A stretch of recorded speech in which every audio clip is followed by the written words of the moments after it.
I'm your host, Jordan Freed. And I'm your host, Brendan O'Brien. And I'm the third host, Reena Ezra. And we are back with a wonderful episode. We are coming at it with a great musician that stumbled into my life by chance. And I'm very excited to hear about his musical journey so far and hear about all the other things he's interested in. Thomas Gaeta, everybody, of the band Aeth. Yes. Thank you for having me. A-E-T-H. Sorry, there are stoners out there, so I want to make sure that No, it's a good they idea. can hear through my lisp and my cotton mouth. Yeah. Aeth. Yeah. It's good to spell things, to be very clear, you know, always good to spell things. Yeah, so. nice to have you. Thanks for coming. Yeah, thank you guys for having me, man. Where are you coming from? Right now I'm coming from West Caldwell, New Jersey. Oh, nice. Yep. Is that Jersey is where you've been all your life, or? No, I've been in Jersey for a few years now. So what do you think of Jersey? It's different. That's right. Compared to what? To So where? I'm originally from upstate New York. So like farm town style.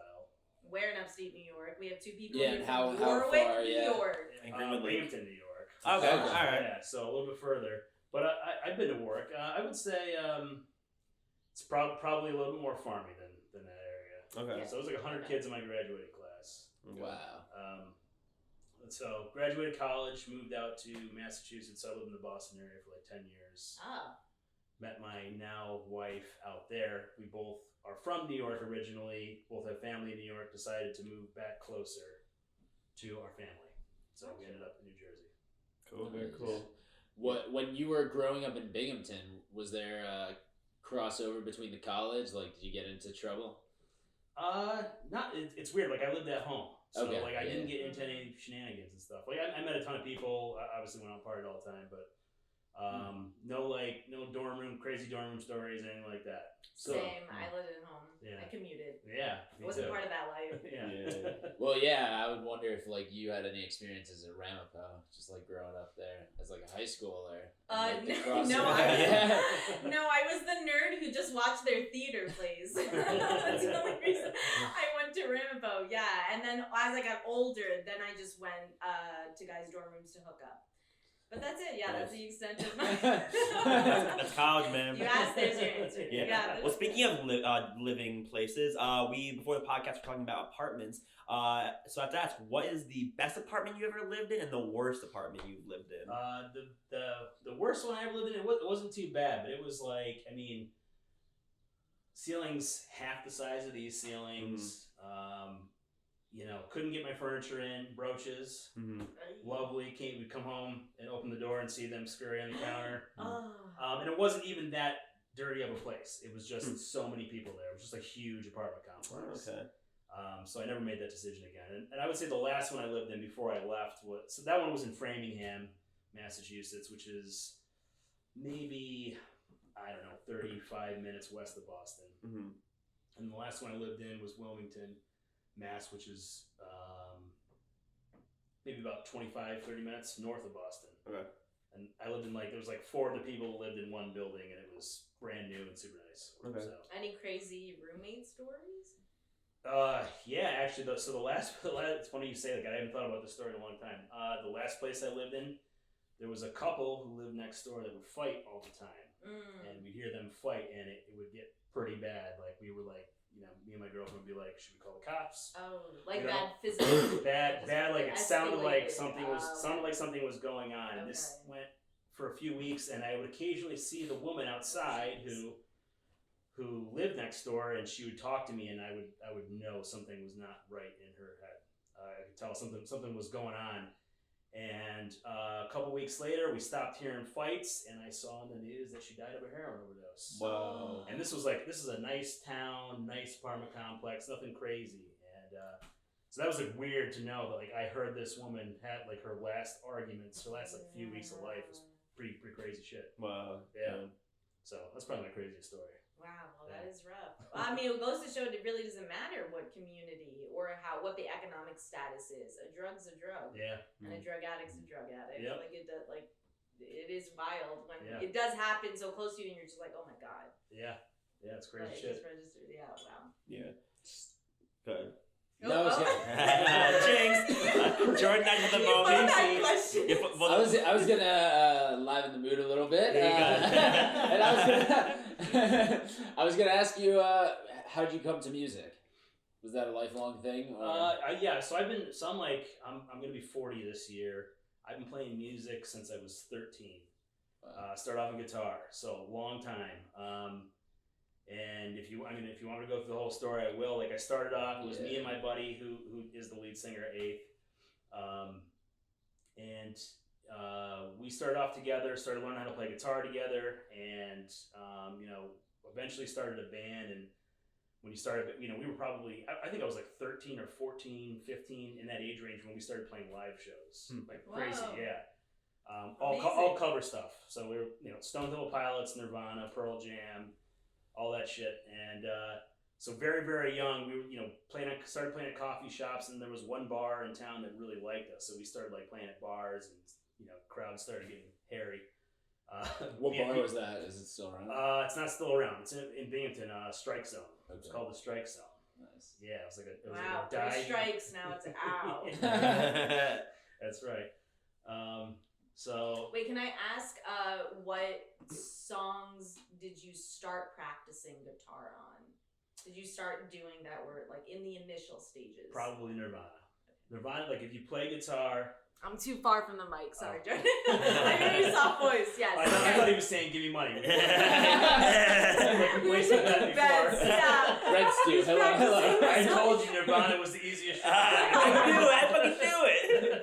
Okay, so Nirvana, you started practicing. Yeah. that too. Yeah, I mean, if you play guitar, Nirvana is the easiest shit to play. It's all. Well, is there anybody else in your family who is musically gifted, talented, or? Yeah, my dad. I didn't know because my dad always had a drum set in our house, and like growing up, he never played it. So I didn't really know like if he played it or what was going on with this weird drum set, and he eventually sold it. And then like years later, I found out he was like in a band where they like dressed up like the Beatles and they played Beatles songs and shit like that. So Your dad had this whole other life. yeah, and he has like all these pictures of him, like him and everybody's wearing suits, and they're like, he's doing like the Ringo Starr. Oh, your dad is Ringo. Wow. Yeah, so it's like weird. I never heard him play or anything. So and he lives on the West Coast now. So. And you still never have heard him play? Still never heard him play. Wow. What? Yeah. Yeah. Why? So obviously he knows I'm a musician, but like, I don't know. Like he never played growing up. I think he just didn't want to play drums anymore. Yeah. I don't know. Were you the reason? It might have been. Yeah. Well, I got 2 older brothers too, so he's probably like 3 kids. I don't got time to play drums anymore. But he's seen you play. Has he seen you perform? Yes, he has actually. Yes, he has. Cool. Yeah. Back in the day. I haven't played out in a long time now, but I'm mostly just a studio musician now. I do everything. Recording. Yeah. A lot. Do everything. Yeah. Write everything at home. Record it. You can be a studio musician with a laptop and an audio interface and studio speakers now. So Cool. it's pretty cool. Yeah. When did you make the transition into being a studio musician? Probably when I moved, after college, me and all my friends split up and went to different areas. And it wasn't for a couple years, I think, until everybody was like, oh, we could start writing music again. And then we found a way to basically write music online. Okay, cool. So, yeah, and now I basically have a studio in my basement now. I got electronic, like a full drum kit electronic. Oh, so awesome. it's very easy to record in. I got all my guitars. I play guitar, bass, and drums. So I record everything right in my computer with one audio interface, and I have a program called Cakewalk that I mix everything in. Yeah. It's super time consuming, but it's also super easy. Like if I didn't have a day job, I am a musician trapped in a corporate guy's body. That's what I always say. Yeah. Like I needed to make money to survive, but like I would just play music all day long if I could. Yeah. I'm constantly writing songs. I have this program on this app on my phone that I, every time I get an idea, I record it in. I have like 500 ideas, and I have like 16 songs that are halfway written on my computer, and I'm just constantly writing shit. Yeah. Where are you most often when ideas for songs come to you? That's a good question. Or The shower. or what are you That's doing? my Yeah. answer. Yeah. Yeah. That's why they invented those notepads. They don't get wet in the pencil. I you have can 2 of always those. use. It's weird, and actually that question's harder to answer as I get older, because a lot of days now, like I listen to podcasts a lot. Like I love stand-up comedy. Always listening to podcasts. And it's like, so I'm not really hearing any new music. And I also don't hear a lot of new artists that I like. So it's like, it's tough to get the creative juices flowing. So what I have been doing is, instead of like, I will occasionally be like laying in bed and I hear a melody in my head and I'll be like, I gotta fucking record that shit right now. And I'll go grab my acoustic guitar and record in just like the melody. Cause I have tons of things like that on my phone where it's like 5 seconds of me just doing a melody and I can like hear where that song is gonna go. But other people are like, it's just a shitty riff on your phone. But yeah, so what I started doing is I would go in my basement, I start recording stuff in as I think of it, and then I kind of develop on it. Like I will literally sit down for a couple of hours and riff on my ideas, and I found that works for my lifestyle now. Is it's like, because I'm not like hearing a song anymore and going, oh, like back in the day I would have heard a song and be like, oh, it's a cool melody, I could probably develop on that melody. Nowadays it's more like what's deep in my brain, and let me sit down and like dig through my brain and try to figure out what's going on, and music just comes out. It's scary sometimes. How much of that do you think is like just getting older, or how much of that is just like that you're not into the music that as much that is coming out right now? I don't know. It's definitely it's a combination of both. I don't really know. It's like music. I don't know for you guys. What are you guys, like late 20s, early 30s ish? Yes, yeah, correct. So I don't know.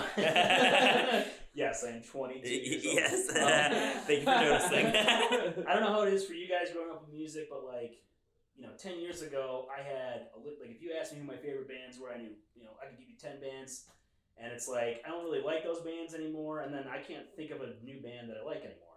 But with that said, I listen to a lot of new shit, but it's mostly different now. It's like I listen to like chill hop and like weird stuff where you don't really need to know the artist. You just put on a radio station, you listen to 500 songs, and you're like, I like them all, cool. I don't even need to know who they are anymore. Yeah. So it's I don't know, it's different now. It's weird.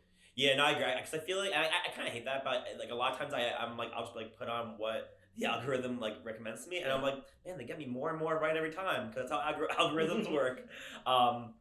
But yeah, do you remember the first album that you ever got? Ooh, I hear this question on podcasts all the time. Yeah, I'm always like, shit. We're bringing on this podcast. You had warning. that and like what is the first concert you ever went to? And I'm like, shit, I can never remember that. I think the first concert I went to was Jethro Tull. Like my mom took me to a Jethro Tull concert. Very strange, yeah. And Emerson, Lake and Palmer too. If you know what those guys are, like 70s bands, like 70s progressive rock bands. First album that I ever got, that was a tough question. It was probably a Beatles album, and it was probably, my dad's influence, if I had to guess. Yeah. But I'm not a huge fan of the Beatles, and I know it's like people like. You never were? The Beatles. You never were, or just like recently? Back in the day, I was. Back when I was a kid, 10 years old, listening to the Beatles. But do you think they're corny? I don't see, like, people are like, Paul McCartney's the greatest musician in the world. And, like, I can think of 100 musicians who are better than he is.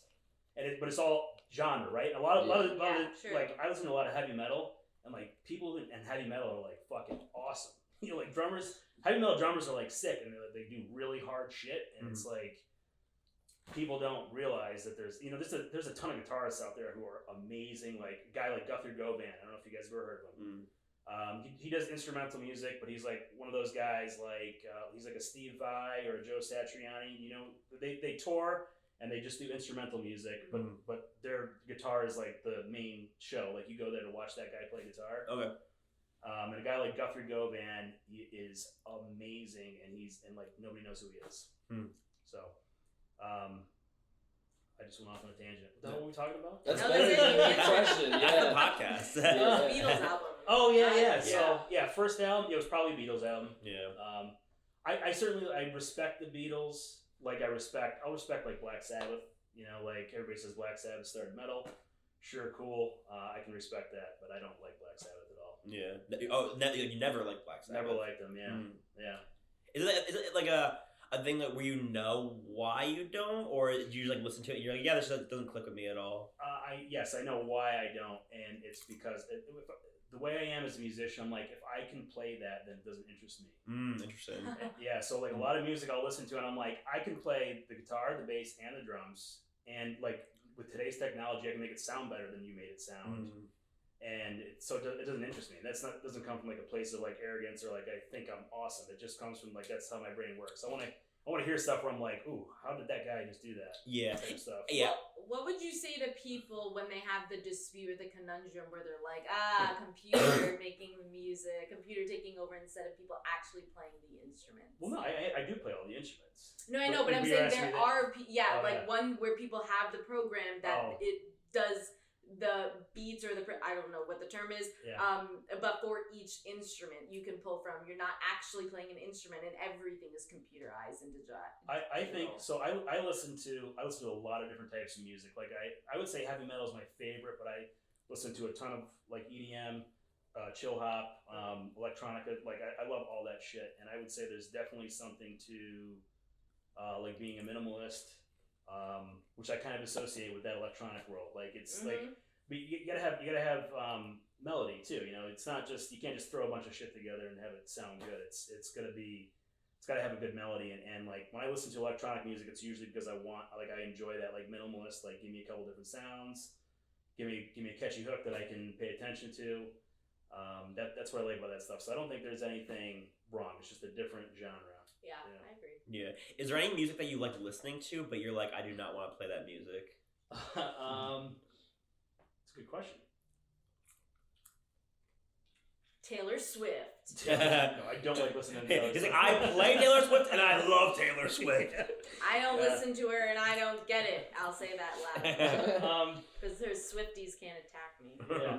Be careful. Yeah. I have to edit that out. Isn't that ridiculous though? protection. People are actually fearful. They're like, oh, you can say that out loud. Yeah, the Swifties are on the way already. It It's fine. just doesn't jive with me. Like I don't like it. It doesn't give me anything. I don't feel anything from it. Every single song sounds exactly the same. Other people can like it, sure. Yeah, I would say there's some of the music I really like is music that I would never take on because I don't think I have the time to like put in the effort to like stuff like Animals as Leaders. They're semi-popular now, but it's another one of these bands where like it's two guitarists and a drummer, and they're all like virtuoso. They're all amazing. Animals as Leaders, check them out if you've never heard of them. But their music is so complex that it's like I love listening to it, but I'm like I would never even attempt to because I don't get the time. I don't get the time to like sit and practice and like learn. Is it like multi-layered? Is it like songs like 2 minutes? Yeah, long songs. They all went to school for music, so they're all like super talented. Very like complex time signatures and stuff. Where like it's not just like 4/4, like a pop song. They do very complex stuff. That's not, you can't just like pick up a guitar and play the music. So I'll have to check them out. Yeah, definitely check them out. Check them out. Nice. Yeah. Wow. Where did your interest in movies come from? Have you always been a fan? Probably my dad again. My dad would let us watch movies that we shouldn't have been watching when we were kids. Like what? Yeah. Let me think of I don't know, like something like Die Hard or something like that. Like I probably watched that when I was really young. I don't know when Die Hard came out, but action movies, a lot of swearing and killing, stuff like that. Like I was probably watching that shit too young, and then I just got into movies a lot. And when me and my friends growing up with kids, we used to make movies all the time. Oh, cool. Like we say all the time, like we're so pissed that YouTube wasn't around when we were kids, man. Like all these people that like Lonely Island, or like, the guys who are on SNL now. Please don't destroy. Is that what they're called? Yeah. Please don't destroy. Yeah. Like those little clips that they make, were like, man, that's the shit that we were doing when we were kids. Yeah. I still got all those videos too. Yeah. They're hilarious to go back and watch it once in a while. But do you remember any of them? I knew the videos that we made. Yeah. There's one in particular. These are just dumb skits. We have one called Ninja Football, and it's me and my two buddies dressed like ninjas and doing all the stuff that's politically incorrect nowadays about just talking like a ninja would talk. We'll say air quotes, and just playing football, and I don't know, it's just funny. Just fusing many different cultures Yeah. with American football. That's right. just dumb shit, like young kids, dumb, having fun. Yeah. But yeah, we tried to make we have a movie that's 2 hours long, which we call Bloodline.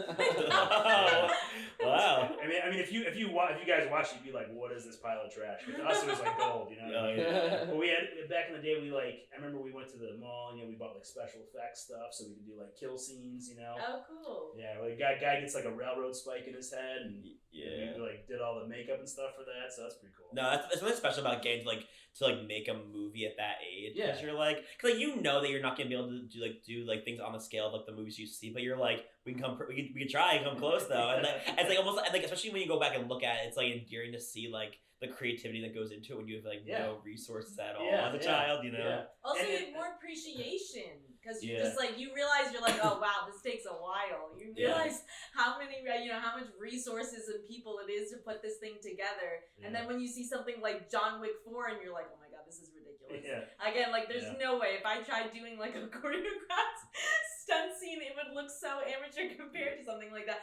But those people are the best of the best at their job doing it. Yeah, but it's pure entertainment, especially for young kids. I mean, even Brendan teaches young kids doing improv now. They have an obsession with violence. They do. They're right. They're very contact. They're very interested in it. Yeah. There's something about it. Yeah. I think there's I don't know.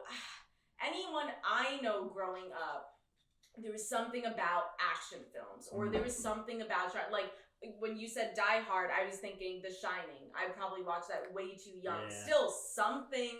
You have a whole hallway full of blood. That scene with the bunny, the guy in the room. You remember that?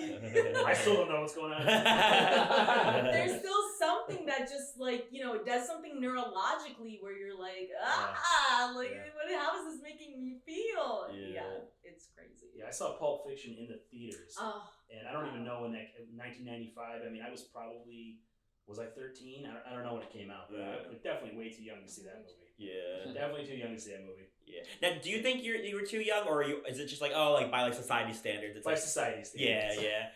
Well, I mean, how much do you comprehend? You'd have to watch it again. You watch it at 13, you're not getting everything. Right. So I just mean, as far as your brain power processing or how, but I don't know if I don't know. I'm just thinking she's what is that? He just stabs her with a needle or injection to wake her up because she's whatever.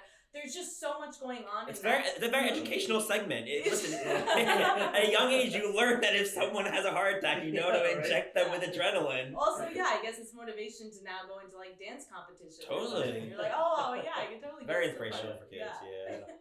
But I don't think agreed by society's standards. Yeah. But also, I do think a lot of films need a rewatch. There are things, or I was talking to somebody the other day about just cartoons, watching as a kid, then watching it as an adult. You realize you missed certain signals. You're just because it's made by adults. And you're I get what's in here now. Okay. Yeah. So it's nice that you have a new experience with it as you further and further different phases of your life. But it's insane. Do you have kids? Yeah, I got 2 kids, yeah. Okay, wait, so, do you have ground rules? Are you only Pulp Fiction at 17? Well, I actually just had one. I had one in January, my second one. Congratulations. I got a baby out. Yeah, and my first one's only 3 years old. So Pulp Fiction in a few years. Yeah, a few years. But it's crazy now because my 3-year-old wants to watch movies, and it's interesting to see movies that are rated PG. Sometimes when I watch them, I'm like, what's going on in this movie? Why is this for kids? Do they have the attention span? Can they sit in one spot? Yeah, my daughter definitely can. And then all that shit, you might hear parents say, I'm never gonna let my kid watch TV. It's absolutely impossible nowadays. Yeah. We're on our phones all the time. We're watching TV whenever and you can't keep your kid off that shit. But, get them signed up for AMC A-listers now. My grandfather did. But there's a crazy movie on Disney. I don't know if you guys have heard this movie called Red Panda. Haven't seen it, but seen the previews for it. So I was letting my daughter watch it one day, and it's about this little Asian girl who it was nominated for an Oscar, actually. Was it really? Yeah, it was. So I definitely don't get anything that's going on now. But so once a month she turns into a red panda. Uh-huh. So like, and her mom buys her, feminine products and stuff. Yeah. And that's the whole concept. It's just like once a month, and it's like this little girl. Yeah. And so once a month she turns into a red panda. Oh, okay. And I was just like, my daughter was watching it, and my daughter is like, why is she turning into a panda? I was like, oh, we're not watching this anymore. Wait, there's no explanation as to why she turned into a red panda? I didn't watch the whole movie, but it's a movie for like young girls going through puberty, but it's like a cartoon. Yeah. And it's like aimed at like kids. Yeah. Well, I mean, Pixar came out with Soul. I didn't see Soul. Okay, well, Yeah, that's a hard one to super explain dark, to too. kids. Yeah. That's literally about a character dies, Really? and his soul goes through a journey, and it's a children's movie. Wow. It is PG for it's Pixar, Yeah. but so much of Pixar also is very adult. You're telling me these toys come to life and they have their own mission. It's Actually, beyond. in Toy Story, I tried watching it the other day, and they say like, "Oh, you stupid idiot," and they like hit each other. And I'm like, Jesus. I never cared about that shit until my kid's watching it. And I'm like, I don't want my kid watching that. Oh, Like, that's Dad, fine. shut up, you stupid idiot. Right, That's why our exactly. siblings and I do. Yeah. So it's crazy. It's different time now. Yeah. That's true. That's true. But what about music for them? Is there anything they tap into musically or something? Like I know it's very early, Yeah, but it's is there very early. anything you can tell? I do. I play jazz for my older daughter every single night. Oh, that's so. So it's like we have we let her watch TV when she gets home from daycare. We let her watch TV for a little bit, and then we say quiet playtime, and I will put on jazz. So some form of jazz, and she doesn't seem to mind it, but she doesn't say much. Okay. If it was up to her to choose, she would listen to the song Jingle Bells on repeat all day long. I don't know what it is about Jingle Bells, but that's her favorite song. It's a banger. Yeah, it's a banger. It's a banger. It's a banger. Yeah, it's been around so long. Yeah. So Well, you mentioned jazz, and also with your musical career, what kind of traveling have you done for like performing at different venues outside of the tri-state area? I have not done that. Yeah. Where would you go if you had a chance to do that? I know, now you have young kids, yeah. Yeah. Now it's like out of the question. Oh, now you're turning into your dad. That's right. That's why I said I made the drum transition set's to the studio musician. I'm gonna be the guy in the basement. She'll be like, "What's Dad doing?" You're like, Dad, I never knew you turned into a Beatle. Yeah. So I mean, playing out was more appealing when you're younger, and as you get older, it's a little bit less appealing, and it's a rough lifestyle. It is for people to do it consistently. It definitely is, and I definitely I feel like the way my brain works is I can, I'm like way more productive, and I can do what I want to in my basement and when I write music. It just seems to work better for me. Like I would love to, nice. if I could choose a career, it would be writing music for other people. I think the whole act of going out and playing and like getting your nerves worked up. Like I know you do stand up. You guys both do stand up? No, we do improv. Improv? Yeah. So like, are you nervous every time you go up, or is it kind of going away now? No, I get more nervous afterwards. Yeah. Yeah. Like how do people view it? No, it's more just like I'm like, fuck, I gotta talk to people. I just use all my energy in the show, and it's more just like the social anxiety of it. Yeah. But like, no, because I think I'm like just like looking forward to it because I'm always aware of how much I enjoy it. It's like more before. exciting. Yeah, and so I'm just like so excited because it feels like playtime, like going out there, mostly because like. Part of it's because like improv is like built that way, like it's very like playful, very like imaginative, so it's like it's always like enjoyable to do that. Even when it's bad, then it's like, okay, how are we gonna figure out the way out of the situation? You know, that's a challenge. Yeah, I also do look at nerves as like that is your tool, that's your adrenaline, and that's the thing you're using to go into this performance. Yeah. But also, I mean, I still get nervous, but I do think it's like over time kind of thing. Like if we were performing more consistently per month or doing like, I don't know, I think just naturally you would get used to it. But yeah, I understand what you're saying. Yeah, I definitely. So I definitely like I like writing music on my own time and recording stuff on my own time. Where have you traveled where you saw like live music, like jazz? Like have you been to New Orleans and you saw jazz and you were just like, oh my god, like because it's definitely I've been to New Orleans, and I've seen jazz in New Orleans. If you're in the French Quarter, if you guys have ever been, it's that people there's like that kid went to school there, Ah, Jordan. Yeah, so I've been a nice. few times just because he's brought me. But Yeah. yes, Everybody's Went playing to music Tulane. out in the streets all the time. it's wild. I don't think I've been You walk to a in and out of place bar. where You they like do walk that. in a bar and there's a jazz band, and you walk over here and there's like a girl playing acoustic guitar. And they're all so talented. Yeah. They're all good. Yeah. It's amazing. I was there and it was just like everybody sounds great. Yeah. Yeah. Do you hear music in your dreams? Oh. That's a good question. You got a good question. Thanks, man. Wait, I want- now you gotta answer It's that that. improv. You gotta It is. answer that I watch a lot of Hot Ones, Yes, and that dude is just like so good at asking questions. You gotta answer that Yes, I am. after. Yeah, we're the chicken Yeah, but wings. you're Yeah. better, bro. Oh, yeah. You do it on the spot. His is scripted. That's true. You're right. Fuck him. No. As he downs hot sauce. Yeah. I don't think I do. No, I don't think I hear sound in my dreams. I don't think I do either. Yeah, I don't think I do either. Well, great. What? Now that you mention it. No. We're all in silence. No. I feel like I definitely I can imagine hearing like it feels like I'm hearing music in nightmares more than it is dreams. Like Sure. yeah. Or like the feeling of music. yeah, like kind of like Christopher Nolan, like the. Yeah. I feel like if I recount dreams where I was really terrified, that's what it feels Yeah. like. Oh, Sounds yeah, like. sure. Yeah. Is that just vibrations from your body? I think that's my brain that- fucking with me. Oh wow. Yeah. Interesting.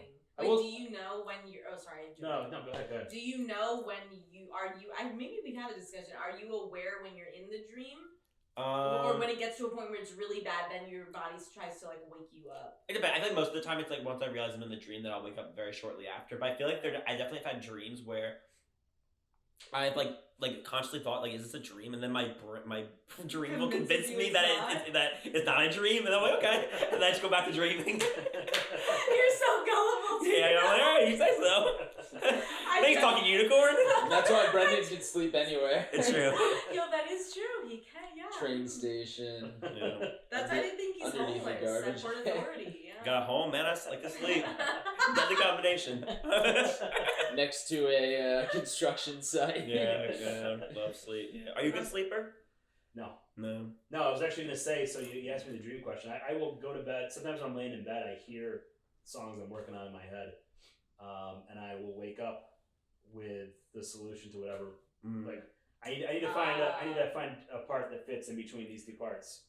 And I like fall asleep thinking about the song, not on purpose. I wish I didn't. I feel like it's like a curse. Yeah. Like I sleep like shit because of it. And I wake up sometimes the next day and I'll be like, I know exactly what I need to do to make those two pieces go together. Yeah. So, Yeah, but that's awesome yeah, that it's a weird you thing. figure it out. yeah. Instead of what is the longest time, or do you still have parts of songs on the shelf? What is the longest time where you just haven't figured out the solution to the ending or the beginning? You're just like, man, I cannot get this one. I'm working on a song right now that I wrote the first riff for. I think it was dated 2012. So it's been 11 years. Wow. And I've had it, like I told you, I keep all my riffs on my phone. I have a bunch on my computer too. And I would send them to buddies, anybody interested in this. And I had a buddy just recently say, hey man, that riff from 2012, can you turn it into a song? And I literally, and I have a demo of the song if you guys want to hear it. Oh hell yeah. Oh yeah. But it's like in the mixing process. So it's like not anywhere in like a good, whatever, making it publicly available yet. But yeah, so like I took one little riff that I wrote, 11 years ago and just created a whole song out of it. So You have the whole song on your phone? I have the whole song on my phone, yeah. But yeah, do you mind playing it? Yeah, and do you want me to play it on Premiere this? it here right now. I mean, it's like in the mixing demo. process. That's why I'm scared to play it though because it's rough. Now we're excited. Oh shit. You introduced it. I didn't. Oh god. You want me to play it right now? Yeah, only if you sure. want to. All right. Yeah, we get all it up cut to it you. out if it's no good. This is made for music. Yeah. That's true. Yeah, This is a recording for bands. Yeah. And while we are finding the music, plug LNH. yeah, coming up we have what do we even have coming up? So in May, It's good. We took a little hiatus. yeah. So May, the musical improv group Duly Noted has a show back at Yeah. Westchester Collaborative Talk Theater. about music. Yeah, so we'll be making up an improvised musical on the spot that you've never seen before because we don't even know what it's gonna be yet, and you'll find out that night what it is. So, and then June. Also April 29th. Gloves Off Comedy Round 2. I'm going to be doing some stand-up out in Bristol Borough in the ring. So if you ever wanted to go to a boxing gym comedy show, now is your chance. Yeah, and also I don't know if any of you out there know how to read, but if you do, we've got some original fictional pieces on our series Long Tail Short Tales, where we have original short stories that are about lots of different things. Some might scare you, some might make you laugh, some might make you pee your pants. Go read them. Long Tail Short Tales. Back to you. Or you can listen. Yeah, or listen. Yeah, sorry. If you can't read, also you can listen to it. So yeah. Great stories. And then in June we have Late Night Hump show. Yep. A very, very special Late Night Hump show. Put it on your calendar. Yeah. What is the date? We don't know. June 8th. June 8th. That's a Friday? Sounds like a Friday. It's so far ahead. Yeah, but We'll just block off the whole month of June and we'll find things for you to do until the show comes out. So, all right. Okay, back to our regular scheduled program. All right. So, do you want to plug it in, or? We can just do it here, and I can replace it if I need to. Wait, what am I doing? You just make it as loud as possible. Okay, gotcha. Yeah. All right, anybody listening, this is a demo. It's a work in progress. Sessions with Mary Jane exclusive.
people from Rush. I love how one part blended into the other. That was great, and the riff is so wow. Thank you. So that will have vocals on it. That's just an I was just instrumental. about to ask. Yeah, so I forgot to tell you that. You do vocals? No, I don't do vocals. You write the lyrics though? No, I don't. Oh. So I don't do anything vocal related. But I have a buddy who's he has vocals, rough vocals to that right now. Cool. Oh. So I should have prefaced that. But yeah, so no vocals there. That's such a great jam to listen Oh, to. Just yeah. mentally though. Yeah, that riff in the middle where they like the one that comes back around toward the end is great. There's Yeah. that soft. Then it goes Yeah, again. so I had a buddy. I'll tell you how this song came. Because I don't think I've ever written a song like this. So that riff, that's that's the song I wrote 11 years ago. Oh. Back when dance rock was like everybody was doing dance rock. Yeah. I don't know if you guys like Minus the Bear heard any bands like that. Yeah. Bands that were like everything had a dance beat. So like I wrote that riff a long time ago. And my buddy was like, I really like that. Can you write me a dancey song? And I said, sure. But he goes, I just got a fretless bass. So there's a couple of quiet parts in there where I'm playing fretless bass. Yeah. And he goes, I want you to do a couple of bass solos in the song too. So he's like, you got to figure out how to work those in. Yeah. So I'm like, how do I write a dancey song that also has fretless bass solos? Because that's like very jazz. Yeah. So that's kind of how. And then I'm also like, like I said, I like metal. So like some of those parts, they like. Oh yeah. Go on the verge of metal. There's some double bass and stuff, but then I have like the jazzy parts, and then I have the dancey parts. It's a great mix. Yeah. Thank you. That's why I was saying Rush, because I was just like, oh wow, like this is I love. It's funny you say that because the guy from Rush is like famously a really good bass player. So I don't necessarily even like Rush that much, but like I get told a lot that my bass style is like the guy. Get from out Rush. of here! You don't like Rush that much. I tried. I think. Oh sure, if you can do all the drums Rush can do, right? Piece of cake. Drummer. Yeah, why don't we just sing like the other guy? With Neil Peart, I don't know. Yeah, R.I.P. No, I definitely like. I Rush is one of those bands that I always try to get into, and there's just something that I can't lock onto. Yeah. But I like bands like to me, I hear some Yes influence in that. If you guys ever listen to the band Yes. Yes has like that same kind of bass tone that I like. That's like really high pitched. And it becomes like another instrument in the song. A lot of people use bass. It's low tone. Yeah. It's in the background, but it keeps like the structure of the song. I like to use it as like a lead instrument. Interesting. Yeah. So it's like almost it's like you hear it in every part. Yeah. Have you done any like musical scoring for film or had any interest in that? I'd love to. If you guys know anybody, man. Yeah. Like seriously, even if I was gonna say to you guys, if you guys want a theme song for your podcast, yo, you got a guy if you want. Yeah. So, it's like I was like listening to something. I'm like, man, because like there are like certain things like if there's certain points there where I was like I felt like it was like the musical score from like an anime or something. Like yes. So yeah. Are there any shows or movies like musical or like theme wise that like either inspire you or they think are particularly musically interesting? Like the theme song? Yeah. I like the Succession theme song. Yeah. Because I'm a Chill Hop guy, and that's like on the verge of Chill Hop. Yeah. The White Lotus theme song from season 1. Did you guys watch White Lotus? Yeah. That's that like creeps into my brain. Yeah. I love when people mock it on Instagram. Yeah. They're like. Yeah. It's so weird. When I first heard it, I'm like, what is this shit? And then by the end, I'm like, this song is crazy. Man. It's in my head. Yeah. So somebody had like the vision to say like, people are gonna hate this at first, but they're gonna love it in the end. Yeah, I think with TV shows now, especially it's like it has to be memorable. Like you really, I guess it's how TV shows always were. Like if you can get the song stuck in someone's head, they're more likely to remember it and then more likely to watch it again. Like even something like the Brady Bunch, which is like it's corny, but it's like it's so memorable. It's like and like the theme song, right? So like, what is the feeling of the show? Like White Lotus song is very much the tone of the show. You're like, oh, I don't know what this is. Oh, it's a little crazy. What's happening? So stuff's looming. Oh, what is blah, blah, blah. Totally, like watching Succession. Same thing when we started watching Severance. I was just like, oh my god. Severance. Yeah, that's a good one. I didn't even start watching the show yet. I mean, we watched the season, but when I first just saw the intro, I was hooked. Also with how it looked visually, was amazing. Yep, I would agree with that. Sorry, I interrupted you, Brendan. No, movie soundtracks. I think that was it. I'm bouncing off TV show theme songs. What movie soundtracks were you got like attached to? I'm gonna go back to like top of my mind, Pulp Fiction right off the bat again. Like I went and bought that album, the Pulp Fiction album. I listened to the soundtrack for Django Unchained, constantly on Spotify. That and the Grand Budapest Hotel, very different moods. But yeah, I listened to that one nonstop. Well, I think and that's like one of the things that Quentin Tarantino gets a lot of credit for is like he has very good taste in a lot of things, and like some people like will be like, oh, he like rips certain things off, but like as far as like the music goes, he like really knows how to pair music with visuals, and he really knows how to like make like interesting choices that you would not expect that like somehow works when you're watching it. Well, what are the aspects of a filmmaker? Like it's subject. I think it Asshole. It varies for each person if you were to ask somebody that, but I think you do have to have a culmination of like, what am I visually seeing? What am I auditorily what am I hearing? What am I like, whatever the performance is, like you have to, I think the thing that gives the biggest impact is when everything binds together so well. And you're like leaving the theater and you're just like, oh my, when we were talking, and not to bring it up again, but John Wick 4, Love it. the soundtrack, it's pure it's 3 hours, but it's like you're watching two full-on action. It's a 3 hour long movie? Yes. Holy shit. And you can't even tell it's you don't like care. you're in there, you do not care. You want more. Oh, that's awesome. But you're not even thinking, you're just like, oh, well, it's action, it's purely stunt choreography, it's like fight scene after fight scene after fight scene, right? Well, I'm not obsessing over dialogue, there's hardly any dialogue in there. Right.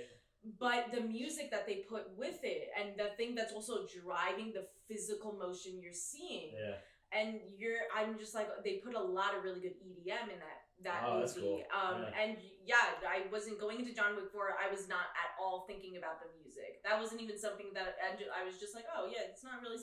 Leaving it, I was like, oh my god, it made such a difference. You know, great. That's great. Okay, what soundtrack? We could do movie soundtrack or just certain specific songs if you want to pick to narrate your life. Jesus, that's a tough or just question. pick a random day. Tomorrow you're like, I'll walk to the tune of blah blah blah. My favorite band, by the way. Love blah blah blah. I love blah blah blah too. Man, I don't know. That's so hard because I feel so differently every day. I definitely I started actually keeping track a couple years ago. I listened to so much different music that I had to start keeping track of like who are my influences, who are my favorite bands, like who are the bands, like some of my favorite bands. I was gonna ask you how long is your Spotify also, because when you just keep at like you have to go through. Yeah, it's crazy. I actually what I do, I'm like probably just like a little bit of my age too. Like I still I'll do like mixes of random songs. I put them on my phone. It's all digital. It's not like burning CDs or anything. I'm like crazy. I got 300 CDs.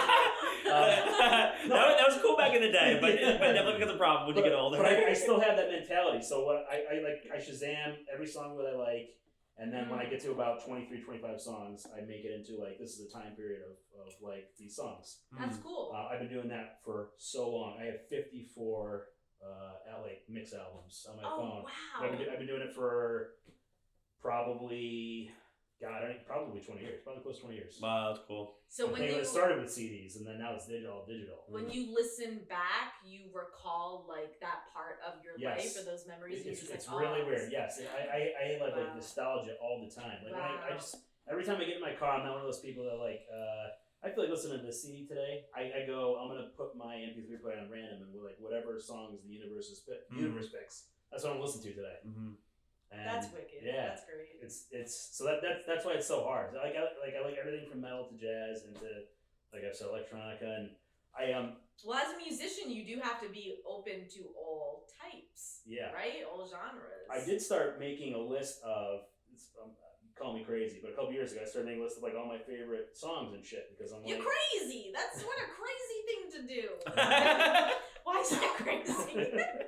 Because people always ask you, and I'm like shit. I can never remember in the moment. Well, Tom, what is it? What's your favorite song? Tell us now. I'm gonna tell you some of my favorite songs. Yeah, you can't pick just one.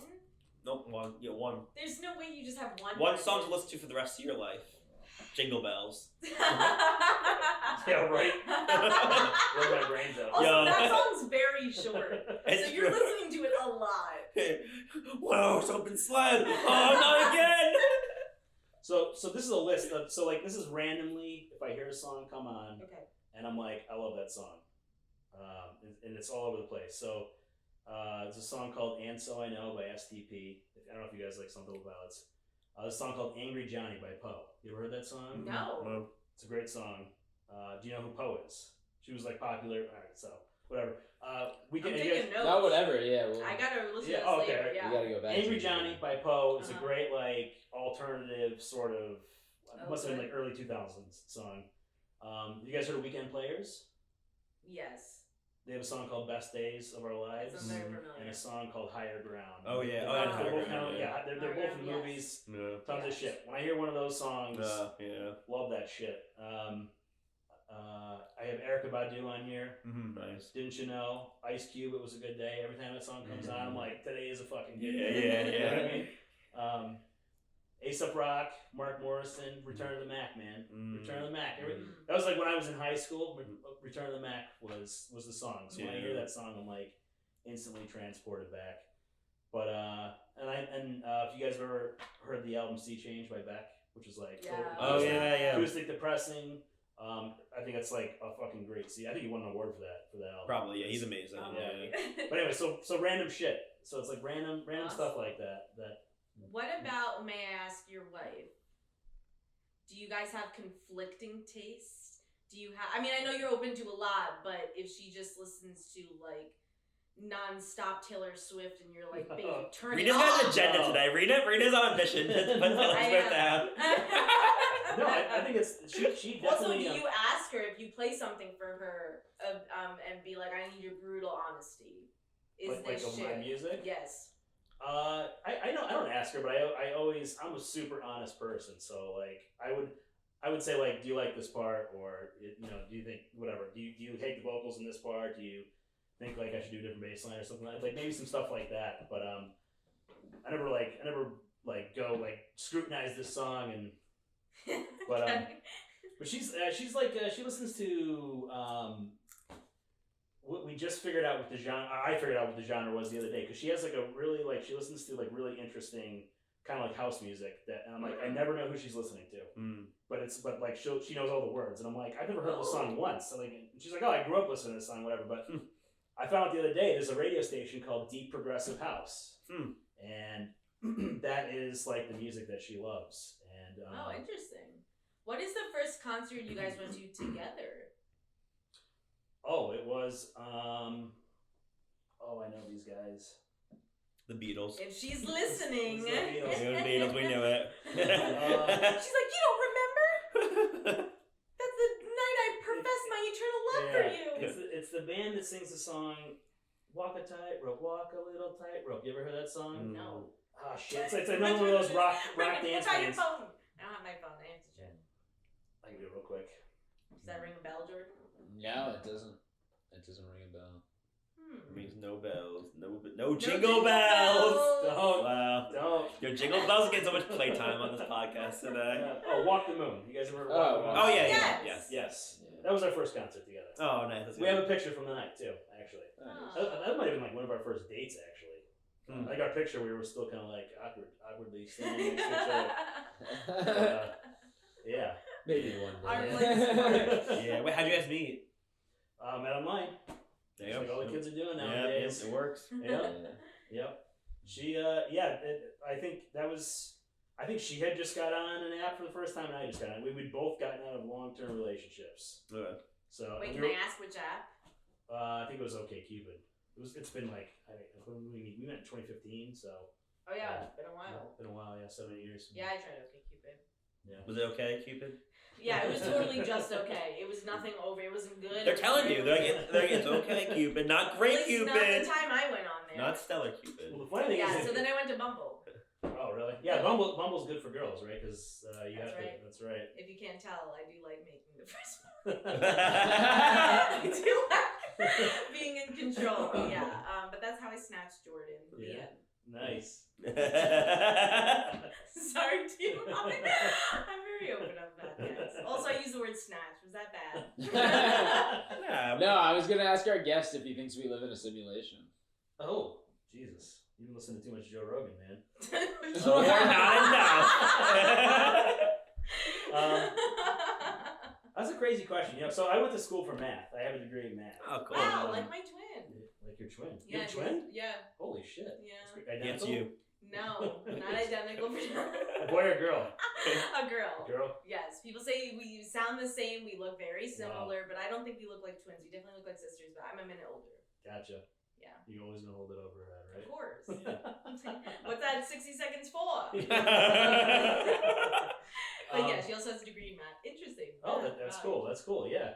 Yeah. So I have. I feel like my brain works a little bit differently. I say that because of the math stuff and the simulation. It's like, oh, there's patterns everywhere, and it's like it's undeniable. I believe that. And it's crazy to think about. And I don't know. I mean, like when it comes to stuff like that, I don't even know what I believe in. Like I believe in something in the universe that like we're here for a reason, right, man? Like can't be for nothing. Some days I'm like, it feels like it's for nothing, but some days I'm like, it can't be for nothing, man. Mm-hmm. I try to. That's why I try to do the music thing, and I try to do as much as I can to like get out of this life that I can. And sometimes shit feels a little too calculated, for sure, for sure. Like a good example is I know somebody who bought a new car recently, and they got a bonus, and the bonus was almost the exact cost of the car. And I'm like, that's the fucking universe, man. Wow. Like it finds a way to. He had no idea that he was getting the bonus, and it just like works itself out. Yeah, it's like weird shit like that. Too many things like that happen for a reason. Is my point? Like yeah, things really like that happen. do align. Yeah, and you're just like, that's too weird. Yeah. Well, we're happy the universe brought you to us to Absolutely. have this great episode. If people want to find your music or just follow you, are you on any socials or on the? I am. Let us know. Plug it. Yeah. So there's a website, aeththeband.com, aeththeband.com. My buddy runs that. He also runs the Instagram, which is @aeththeband. I run the Facebook. I don't even know if anybody looks at Facebook anymore, but it's facebook.com/aeththeband. Yeah, I think that's it. Yeah, that's all we're doing. I run the Facebook and I post all of our new music because the new kid haven't posted anything new recently, but we'll be posting new stuff soon again. What is the future of Aeth? What is the next steps, or what's going to happen, or what? I mean, I don't really know right now. The lead singer is we'll say on a little hiatus. So I have other songs that I'm working on with. It's going to be like guest vocals. That's what I'm doing right now. So that song I played for you is going to have a different vocalist on it than the Aeth music. And then I'm actually working on another song. It's like a heavier song, which I'm going to have another guest vocalist on that one. And then I'm going to do some instrumental stuff. I got like a funk song I'm working on right now, which I've always wanted to do, with slap bass and stuff like that. Cool. So it's like totally different than what I've ever done. So I'm going to try to do some songs that are like completely different than anything I've ever done. So I'm looking forward to that. And actually, there's another band too that I'm in called Structures in Silence. All their songs can be found on the facebook.com/aeththeband as well as on YouTube if you search us on YouTube. fantastic. Thank you so much. Cool. Thank you guys. Thank you so much. Anything to add? Okay, yeah. No, I was gonna also have him end off by ranking the 5 styles of beer. To the death. 5 styles of beer. The top style of beer, the top 3, and the bottom 2. Like, what are my top 5? In your eyes. I'm a double IPA guy all day long. Foreign Objects. Yeah. Go get your beer there. Yeah. I actually got some Treehouse beers in my fridge right now, so if for any of those diehard beer fans, Treehouse is like the place to go. But double IPA, stout. I used to love sours, but they're kind of falling off my list now. A really good like crisp lager nowadays. But a lot of places. There's a brewery in Brooklyn called Wild East that they're making awesome lagers that like make you want to go drink lagers again. And then Suarez Family, which is somewhere in New York. I don't know if it's by Warwick, but I think it's up further, but I've heard very good things. Yes. Yeah. So a lot of people are getting sick of. I know I'm going off on a tangent here. Sorry. No. Go for it. I asked. Yeah. Yeah, a lot of people are getting sick and tired of like the hazy New England IPA. So they're like, let's go back to the days of like lagers and pilsners. So like a lot of people are like putting that same sort of like focus into making good IPAs, and they're putting it back into like making good lagers and pilsners and stuff. So you can find some really good stuff out there. But I don't know if I can give you a top 5. I mostly love IPAs. I'm mostly an IPA guy. I drink stouts. My wife likes stouts, so those are my top 2 favorites. Great. Well, listeners out there, enjoy your beers, enjoy your marijuanas, and have a great rest of your life.